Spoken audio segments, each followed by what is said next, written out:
I wanted to talk to you today about something we call Portable Native Client. A lot of us are here, actually pretty much the whole team from the Portable Native Client project is here in the room. So hope we'll have lots of interactions with you guys over the day. So it's a collaborative project that's been going on for probably a year in various forms. And I want to give you a little background and introduction. So I'll start with the traditional topic, give you a little motivation. Why do we do Native Client? What is the reason that we're doing Portable Native Client? Then talk to you about the approach that we're using for the portability we're going to talk about. Raise an issue that I think probably many of you are not thinking about when you do LLVM development, which is safe translation. And then raise a topic that I hope will be the big discussion topic for quite a while here about our plans to use Bitcode as an interchange format. And I'll conclude with where we are and what we see as the big things we're going to be doing in the near future. So, for background and motivation, I don't know how many of you have actually looked at Native Client, looked at any of our work before. Native Client is an open source project that intends to provide execution of native code in the web browser without sacrificing the portability and security that people have come to expect from web applications. So say you're a web application developer and you'd really like to make your cool new game. As somebody pointed out, I'm not being a global warming denier by the name of this game here, but just say you have something that involves some planetary physics simulation and you would really love to do that in the web browser as part of your game.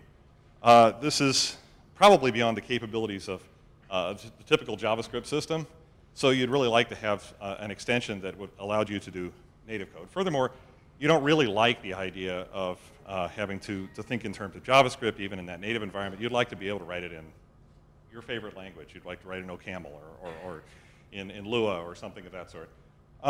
So you'd like to have an extension. And so you have this wonderful little atom there that's your extension. You'll notice in a second why there are bars around that little atom. And that is the beginning of our safety story. So Native Client involves pulling down a native extension to a web application.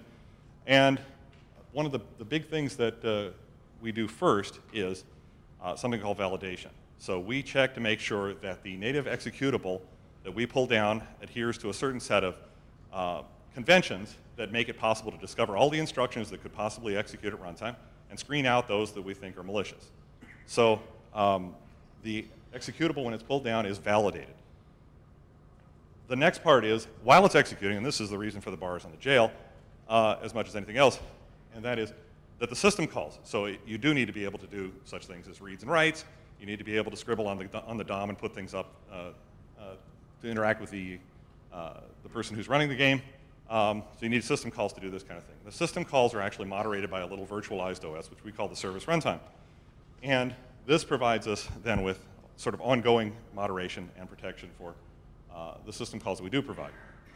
And lastly, and one of the things we think is one of the really key things here is that the performance of the native code module is within about 5% of the peak native code performance. And by peak native code performance, I mean such things as threading, I mean vector instructions, I mean all your favorite hand-coded assembly instructions, with a few tweaks having to do with alignment or some limitations for what we might perceive as malicious.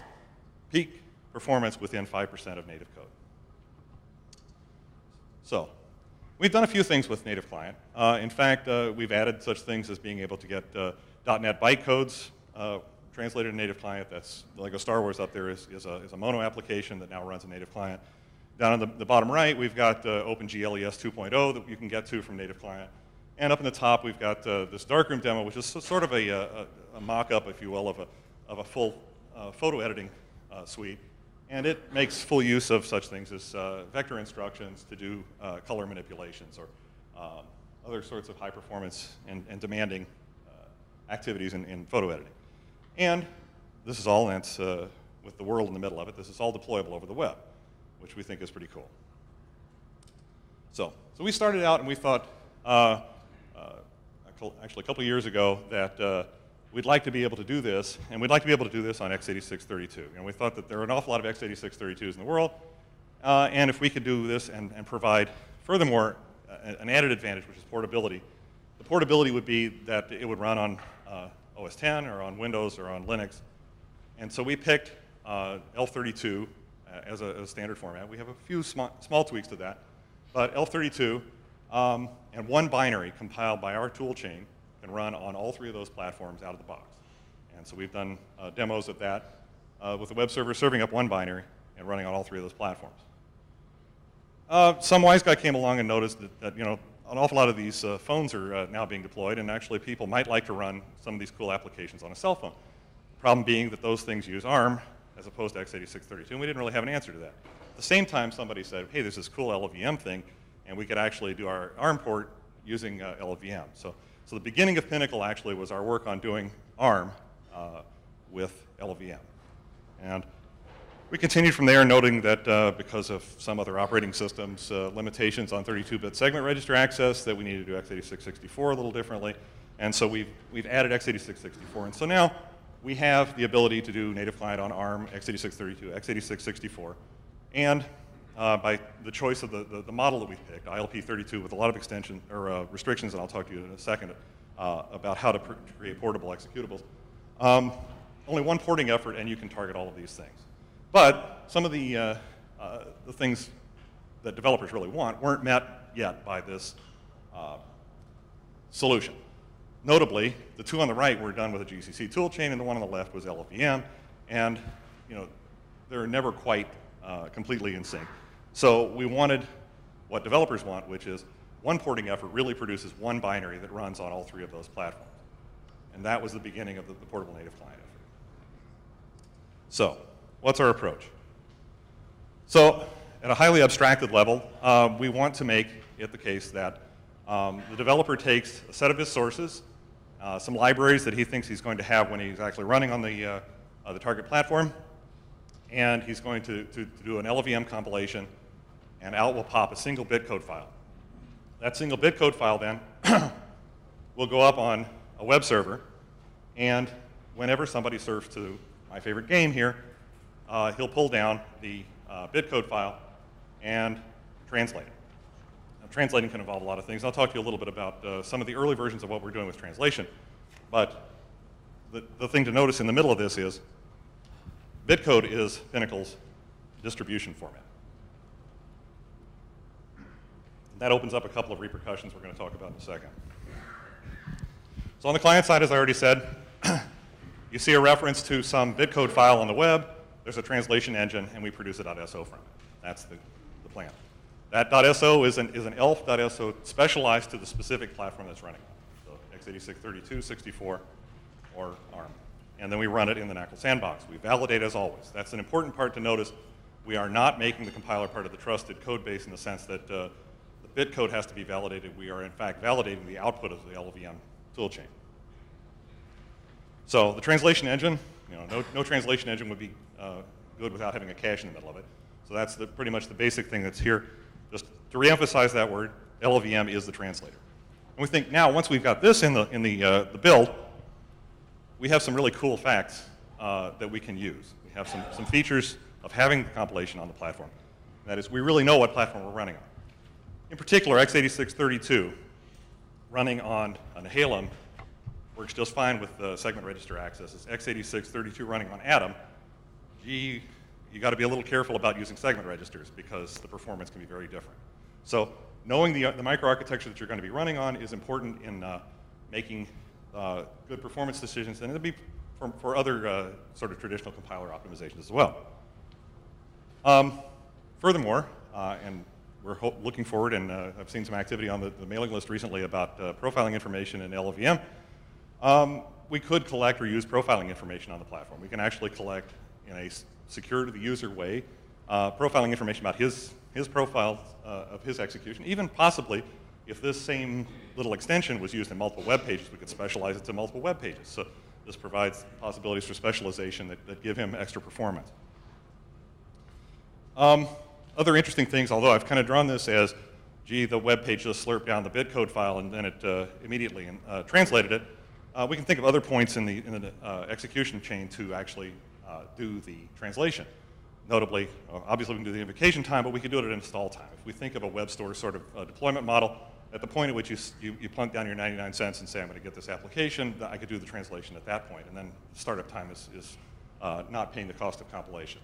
Or it could be asynchronously. It could be some other thread that's running sort of while you're doing other things, and you can envision continuous optimization going on as profiling information feeds that process as well. These are all sort of looking way over the horizon, sort of continuous optimizations.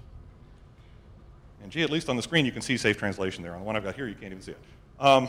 So one of the points I just made before is, now, we're doing translation in the web browser. This is it's a nice idea in the sense of the benefits I just told you a second ago, but it opens up some concerns that maybe weren't obvious before. Now, if someone, presumably the attacker, puts a bitcode file out that somehow exercises, heaven forbid, some bug in the LLVM base that we're using, then he could potentially gain a privilege escalation by this. So malicious bitcode files now become part of a possible attack vector for the browser. So we address this as we've addressed executing native code components before. We address this by making the translator a NACL module. I probably didn't introduce that before. NACL module is what we term the native client executables that run in the sandbox. So we run the translator phases as NACL modules, and this removes them from the attack surface. This provides the same sandbox protection we have for the resulting executable.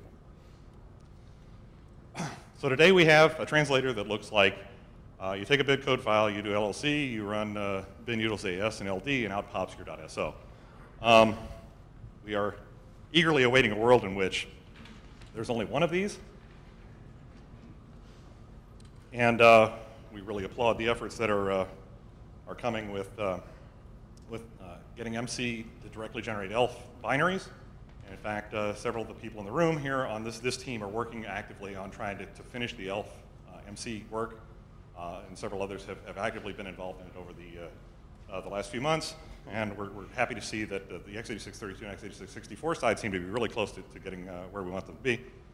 We're adding to that, I didn't talk to you a lot about the native client conventions, but there are certain alignment constraints and single entry instruction sequences we call pseudo operations that need to be bundled. They need to be aligned together.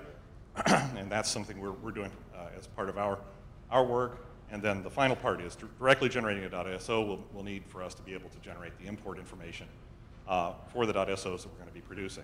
And so that's the DT needed stuff. So MC ELF as it draws to completion, which it looks like it's getting very close to being, plus some work that we're still doing. And it looks like the future on the right is something we're going to realize reasonably soon. So I mentioned before that bitcode as an interchange format is something that's also raised by this. I drew you that little picture that had the web server and the bitcode being produced by the developer and then slurped down by the client. This raises some interesting questions. First of all, you don't know what architecture the client is actually going to be running on. While I mentioned x86-32, x86-64, and ARM, the whole goal, once you've got this to be a bitcode file and it's abstracted away from the architecture, could be that some future architecture vendor could, again, target a native client backend for Pinnacle to whatever the newest architecture is. So we want it to be portable across the future of instruction sets as well. So we made some restrictions, some consistency design decisions that we think make this a much more straightforward and regular process. Notably, it's ILP32.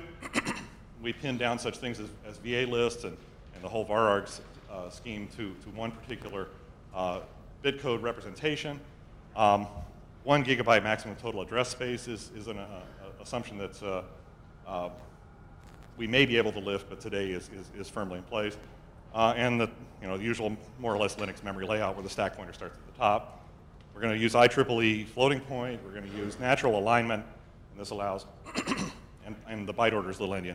This will allow the front end to do certain of the classic sort of front end folding optimizations for pointer arithmetic. We're not doing any of that in the back end to try and massage over endianness questions, et cetera. Furthermore, C++ exception handling, we're using the x86-32 Linux model. I already mentioned a little bit about varargs. And in particular, we want the front end to emit the VA arg instruction rather than doing grungy pointer arithmetic at the start. And lastly, the set jump. We're just getting the set jump formed and actually set jump having a consistent jump up size that will allow a reasonable portable implementation of set jump. Calling conventions, we only want one calling convention, not CDECL, not standard call, not blah, blah, blah, whatever. And the actual calling convention that gets materialized in the ELF binary that's specific to the platform, that's produced by the backend compiler, that may have whatever calling conventions are appropriate to that format. But none of that should be encoded in the Bitcode that we're taking out. So this is something that allows us freedom of implementation in the backend. Of course, concurrency, some architectures such as x86 provide a much tighter notion of consistency in memory than do others, say ARM. So we're assuming a least common denominator. We have store ordering within a thread and explicit synchronization using the LLVM intrinsics across thread. So, in the last part, here's the open question to you guys. Developers are going to put that Bitcode up on their website expecting that I put this up there, I never have to touch it again, and it'll just work. And new guys can buy new computers, and it'll run. So that's a concern. The second one is, unfortunately, in our early sort of back-of-the-envelope comparisons, Bitcode sizes are about 3x the size of one of our native client executables. That's what .exe means. And when you gzip, fortunately, it gets a little better, but it's still pretty big. And when you think about this from a web deployment view, slurping bits down the wire equals seconds on the startup time, right? So Bitcode is a concern in terms of size equals startup time. But the big thing here is that first part. How do we make sure that the developer can deploy something and rely on it actually working in the field? So we're going to need to discuss Bitcode versioning. That's one of the big reasons we're here. We're hoping to talk with you guys. We're hoping to come up with some solutions that people are willing to stick with and that we can go somewhere with. So, having said that, where are we now? I said we've been working at this a while. I think we've made great progress. We can take one Bitcode file produced by, at this moment, we're using LLVM GCC with some changes that we have. And we are able to take one Bitcode file, translate it, validate it, and run it on 3 different architectures. That's x86-32, ARM, and x86-64. And not just one Bitcode file, but actually 16 Bitcode files, it looks like. All of spec 2000 int is working, as well as the 4C test in the FP test. We've done a lot more tests internally, but those are sort of the large-scale applications that we've attempted so far. Plus, we've attempted some of our, some of our tests internally, including we're starting to bring up Quake and some other things that we've done that were fairly considerable size. The translator, furthermore, is running in the sandbox. So we've got LLC, AS, and LD all running as NACL modules on x86, 32, and x86, 64. We're still working on getting them to work on sandbox executables on ARM. Actually, the ARM story is lagging just a little bit behind the rest of them in several points. There are a few key areas of portability that we need to work on. In particular, C++ exception handling on ARM is as yet not complete, and we are hoping to work with some people from Qualcomm and others to try and get our exception handling implementation finished there. And furthermore, as I said before, we're just getting set jump and long jump to where that sort of works. So we think we're closing out one after another some of the hairier issues of this. I said at the very beginning, a lot of us have worked on this over a fairly considerable amount of time, and I wanted to credit all the people that are here and point you to the people as you see them around in the meeting. The control and data sandboxing on ARM, that is bringing up software fault isolation, the classic NACL software fault isolation for those platforms.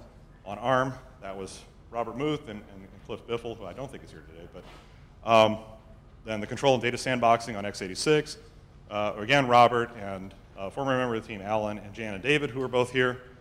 ILP32 on x86-64, we had to make changes that assume such things as slot sizes on the stack are not the same as pointer sizes and things like that.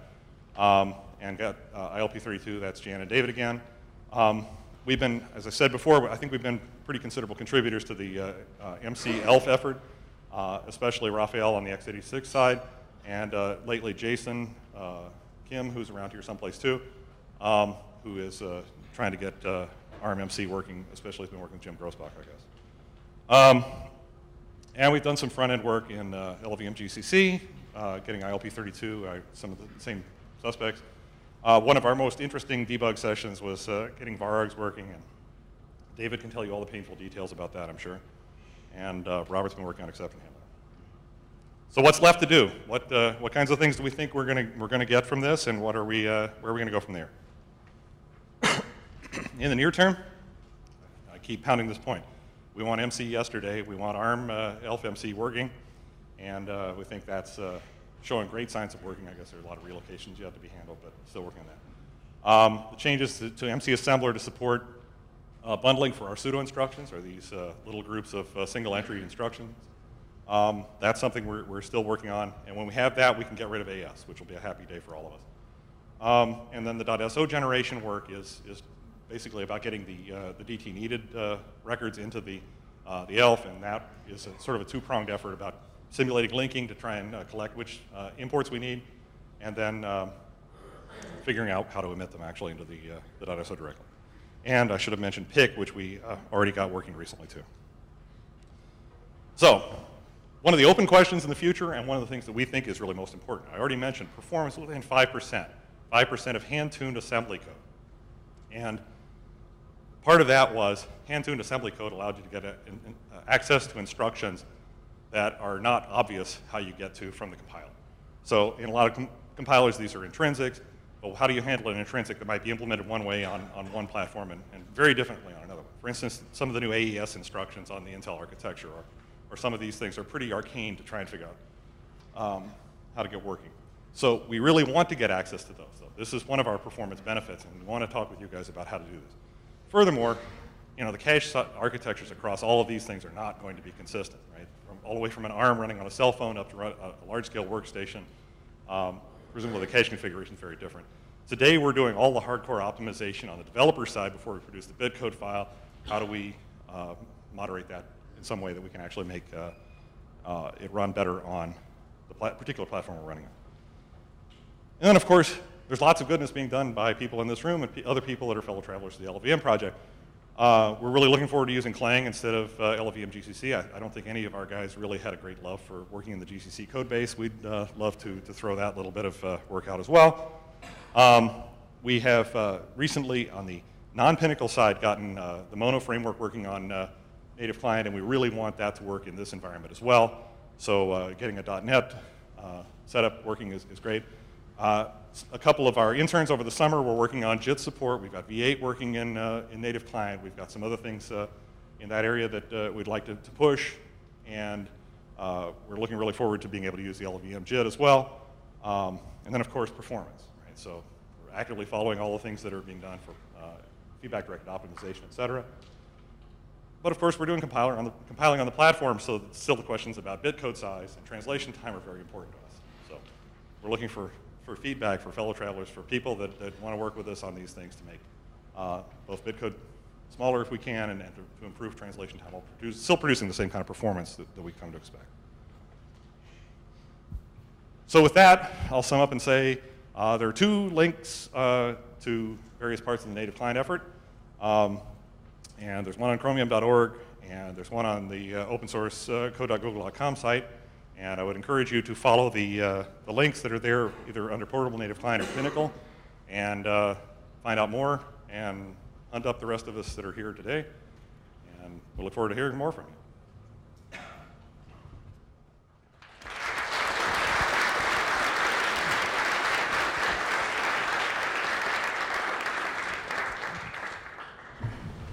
So I guess there's time for questions. Yes, sir. So why would you want to start a new project with Bitcode that's already big? Why don't you find something that's already small? Why do you want to make problems from you starting? Why would we want to start with when Bitcode is already so big? Is what the question is, right? Why wouldn't we pick a different Bitcode representation that was smaller? One of the goals of this was to actually try and leverage as much off-the-shelf technology and actually get as many of you guys involved as possible. If we end up trying to address that 1.9x by some other sort of method, we think that sort of complicates the picture and makes it harder for us to leverage the latest things that come in. New intrinsics, et cetera, are going to always sort of be a maintenance burden for us. We really want this environment to be something that's we're able to leverage the latest developments on. In fact, one of our big pushes at the moment is to get as close to the tip of tree for our development as possible. And we're only trailing the tip of tree by a couple of weeks at this point. So we really didn't want to put any more obstacles in the way of that. Back in the back? So I think it's really cool you're trying to make use a portable target definition, but one of the things you don't talk about is the runtime environment.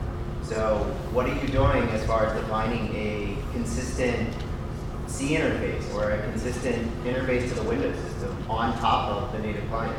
Okay, for what it's worth, have deliberately left out one very large piece of work that's going on within the team that we work in.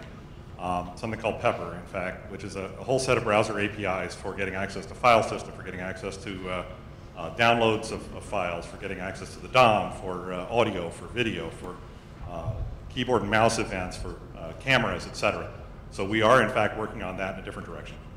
What's here, and in fact, if you follow the native client link at the bottom, there's documentation on our syscall API. You'll find that to be a very basic Linux syscall interface. Actually, it's a reasonably full Linux syscall interface, but it's Linux. The higher level stuff that you're talking about, I would advise you to go out there and look for PP API if you want to, if you are really interested in such things. And we're trying to do a lot of things there too. Yes, sir. Yeah, can you talk a little bit about the security model and what are you looking for in IR to identify dangers? Actually, we're not doing any validation from the IR. So we are actually taking Bitcode, and if you want to do whatever malicious thing you want to do in the Bitcode, that's okay. We're going to validate the executable that's produced afterwards. So the validator runs on the x86 native or ARM native code. And we have, the native client page can give you more descriptions about what we're doing. But in particular, we have some alignment requirements that make it possible that you can look from the first instruction of the text section all the way through to the last instruction and be sure I have seen all the instructions that could possibly execute. And then within that, we have a set of which instructions are actually allowable in the text section and which ones are not. And if they're not, today our model is fail. We don't load the executable, we don't run it. We have another model for experimentation that we're using that actually nulls out ones that we don't support. And we also use that for microarchitecture versions. So if you've got SSE 4.2, but you don't have 4.3, we can null out the 4.3s with halts so that if you ever get to those, disaster for your application, but at least there's no possibility of a privilege escalation. So as far as Bitcode, we're not trying to validate Bitcode for security. I hope that answers your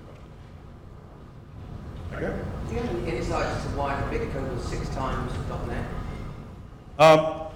In fairness, I will say that that number was sort of a one-off, and I'm not sure it's 100% accurate. But I don't even really know off the top of my head what the application was, but I believe this was looking at one of the more graphical applications. And I suspect it's mostly a reflection of sort of abstraction level for some of the pointer checking.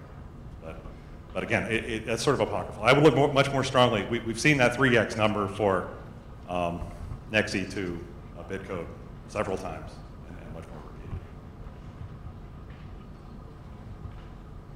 Other questions? Yeah. Would you anticipate Google or someone else distributing a native client application to sort of drive adoption of the browser? The whole idea, and probably something else I should have pointed out before, the first version of this we did was in a Firefox plugin that actually ran in another browser that even runs on these things, something called Safari. So the intention of this was actually that it is a cross-browser platform as well as a cross-operating system now, and now to some degree cross-instruction set platform. Our expectation is that we're building an ecosystem that people could actually write applications, not us by ourselves as Google doing this, but that you could write something, that any startup that wanted to write a really cool new web application could go out, grab the tool chain, and be writing something overnight. Yeah. What extension do you use to the exception handling mechanism? Okay, I'll say that for the really hairy details, Robert over there can probably give you more than I can. But as far as the exception handling stuff, it's basically the Linux x86 ELF exception handling. So we are generating pretty much the same tables as that, with the caveats that are necessary for which registers are spilled for x86, 64, et cetera. It's pretty much I think the lineage actually traces Titanium for that exception handling model. That's pretty much all we're doing. I hope that answers your question. If not, I'll say Robert over there can answer your question in much more detail. Mo. Dave, can you comment on your progress with convincing the browser community that this is a good idea? Excellent question.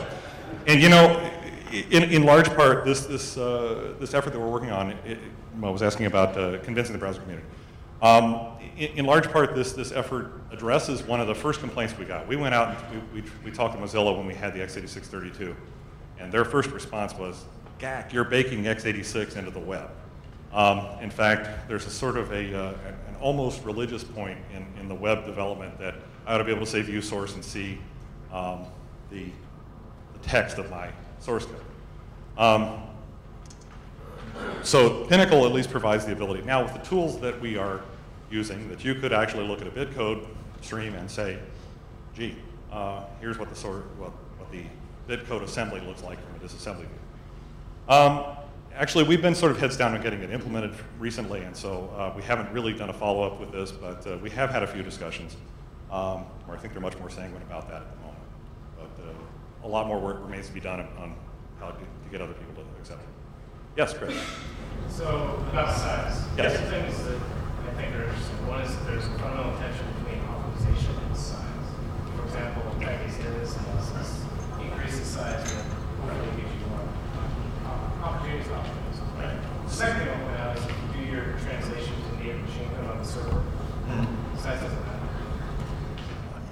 matter. That's another aspect of that little foil that I had before about the translation engine. A previous version of the foil included other possibilities, which were some kind of a hash-based check for looking for an already specialized version. So you know which one you're going to pull, and you know furthermore, you know the microarchitecture you're going to run on, et cetera. You could go out there, and somewhere out in the cloud could be a translation for this thing with a reliable translation service. And that requires a certain amount of trust from the developer that the translation is faithful to the bitcode that he provided, et cetera. But yes, the size thing could be, we get a 3x from slurping down the already translated code and running that instead. And, okay, thanks. Looks like I'm out of time. Thank you.